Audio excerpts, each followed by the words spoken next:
Hi hello నమస్తే. నేనైతే ఈరోజు పుదీనా రైస్ చేస్తున్నానండి. పుదీనా ఆల్రెడీ బాగా కడిగి పెట్టుకున్నాను. మిక్సీ పట్టడానికని దీంట్లోకి 2 పచ్చిమిర్చి, 4 వెల్లుల్లి రెమ్మలు, అలాగే చిన్నది అల్లం ముక్క కూడా తీసుకున్నానండి. దీన్ని బాగా గ్రైండ్ చేసుకుని పక్కనైతే పెట్టుకున్నాను. ఈలోపు తాలింపుగా అయితే ఆయిల్ వేడైన తర్వాత దాంట్లో 2 వెల్లుల్లి రెమ్మలు, కొద్దిగా శనగపప్పు, ఆవాలు, అలాగే కొద్దిగా జీలకర్ర, కరివేపాకు,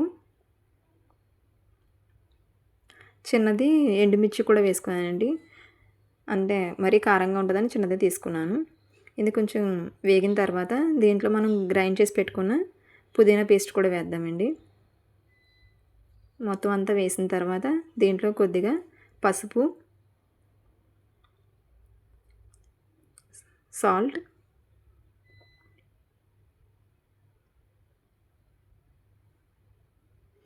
ఇది బాగా కలిపిన తర్వాత ఆయిల్ పైకి వచ్చేంత వరకు ఉడికించుకోవాలండి. పచ్చివాసన పోవాలి కదా. అందుకే చూడండి ఆయిల్ అయితే కొంచెం కనిపిస్తుంది. ఇలా వచ్చిన తర్వాత బాగా దగ్గరగా అయిన తర్వాత అయితే దింపేసుకుందామండి.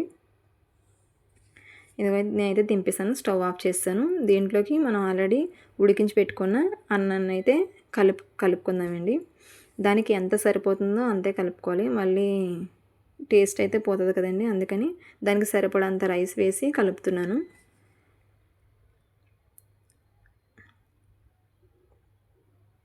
సాల్ట్ ఆల్రెడీ వేసుకున్నాం కదండి. అది సరిపోకపోతే ఇప్పుడు ఇలా కలుపుతున్నప్పుడు కూడా మనం టేస్ట్ చూసి కలుపుకోవచ్చు.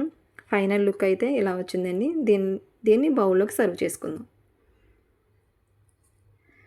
ఎంతో టేస్టీగా స్పైసీగా పుదీనా రైస్.